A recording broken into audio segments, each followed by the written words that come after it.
welcome to Outside the Actors Studio, our occasional video interview series with VIFF actors. And today we have Tom Scholte, who is re-teaming with director Bruce Sweeney for the Dick Knost story about a shock jock who has a bit of a comeuppance in a comedic kind of way. So your background on shock jocks, or well, sports talk shock jock, I guess. Yeah. That's a lot of words. That's a lot. So say it 5 times fast. Yeah, right. So tell me about, this guy was actually based on a real... Well, he's a visual homage to Bob McCowan, who is this pioneer of initially the sort of late night highlight show.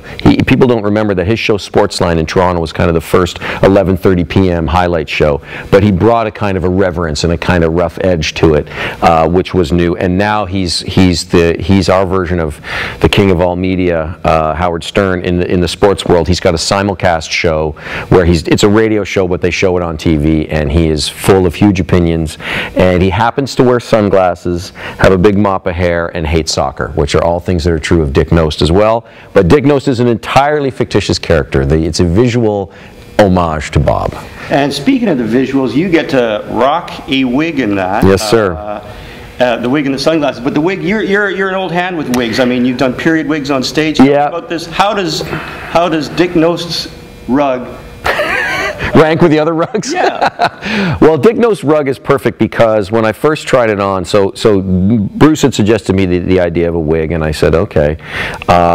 And we went and we talked to someone who had something we thought we might use, and I tried it on, and then he said, okay, now put these shades on, because we were going for the Bob McCowan look, and I put them on, and Bruce looked at me and he said, wow, I'm looking at you now in that wig with those sunglasses, and I'm imagining you giving me your opinion about something right now, and I just want to punch you right in the face, and that's exactly what I'm looking for. So that was the audition for the wig.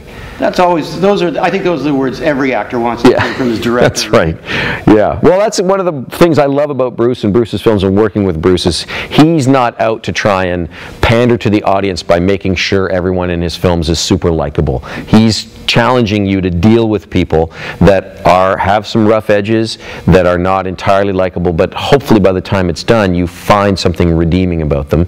And the first redeeming factor, hopefully, is that they're real. They're real people. They're human. And so, yeah. So having him want to punch me in the face was a real approbation from Bruce.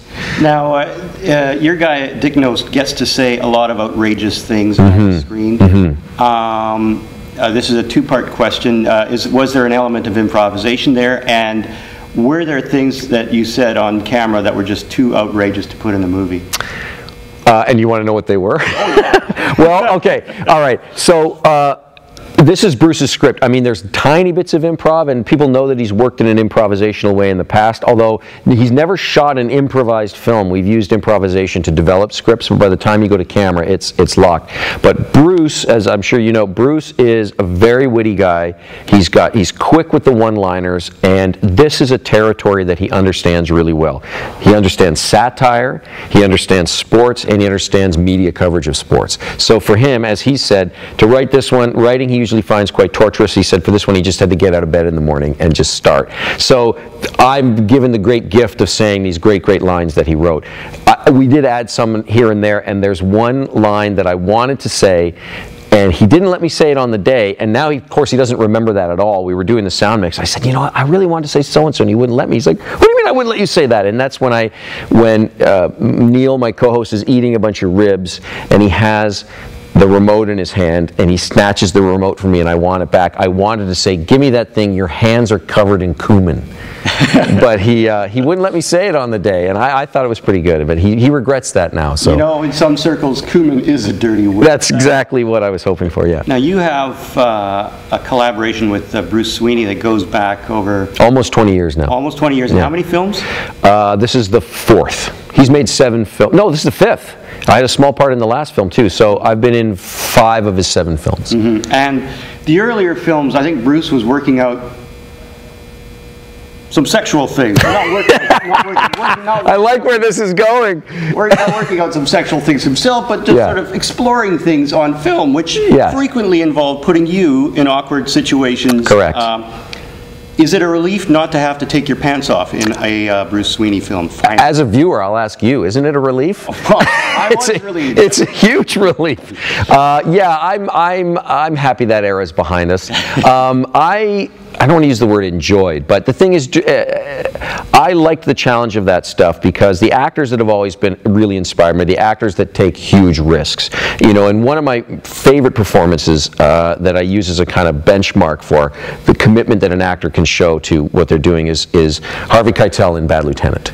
And he bears it all in the figurative and literal sense. But no, at the age of 44 and in my current condition, I think it's better for audiences everywhere that era is past. So I remember, I think it was last wedding, you had a sexual encounter behind a dumpster. Correct. Interrupted, I think, when the garbage truck was backing up to the dumpster. I think you could hear the beep. Yeah, you can hear. Yeah. Time to go. Yeah. So what was the most awkward thing Bruce had you do on camera from where you sat? Well, the thing is, nudity doesn't bother me, and it's, you know, I've always said to people, I think I'm such a physical coward in life that I try and compensate in other ways. I try to be a kind of emotional daredevil, and I try and be sort of take these kinds of crazy risks as an actor, because in real life I'm actually afraid of a lot of things. So the thing that was the most uncomfortable is being a sort of fairly timid fellow in my own way. I don't actually have a driver's license. I'm 44 years old and I don't drive a car. And Bruce, and I also hate eating eggs and I'm allergic to them. Bruce created a scene that he knew probably wouldn't make it into the film, and it didn't, in Dirty, in which I had to drive a car while eating a hard-boiled egg. and he had this thing where I'm racing to school. So I have to drive with one hand. He wanted me to reach out the window and crack the shell of the egg on the top of the car, peel the rest of the shell off with my other hand, and take a huge bite of hard-boiled egg. Completely meaningless, transitional shot. And he took me, I went out on, I can't even remember where we were because I was having an out-of-body experience, but we were in one of the tunnels somewhere. There was actual traffic going on. We didn't have the money to lock it off, and I was going out there and going through this. I mean, it was horrific. No one was hurt, thank God. And he took such delight in making me do that. Now, did he have a medic standing by with like an EpiPen in case you went into anaphylactic shock? Well, luckily it wasn't that. Really, it was just sort of an itchy nose and a headache. So it wasn't, you know, so he thought I was a big baby for even mentioning it. But I don't even like eggs. So it was a cruel and unusual thing for him to do as a director. But, you know, I was young and I needed the money. So. Does your work, you're also a university prof here teaching up-and-coming young actors at UBC. Does your past work ever come back to haunt or embarrass you in front of the class? Yes, it does. I mean, I show them some clips from stuff in class sometimes, but I don't show those clips. Like, whoops, how did that whoa! But they do sometimes go and search, and now everything's, of course, online, and so those things do crop up, so to speak.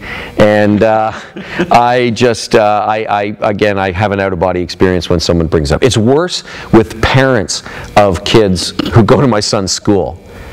They get even more interested in it. My students are kind of like, oh yeah, that's cool. But these parents go, oh, you're an actor? And then they Google, and with myself and my wife, Frida Betrani, and then suddenly we go to drop our kid off the next day, and it's a whole new relationship. And it's like, hello, Frida. Exactly, yeah. Yeah, they're less interested in me all of a sudden.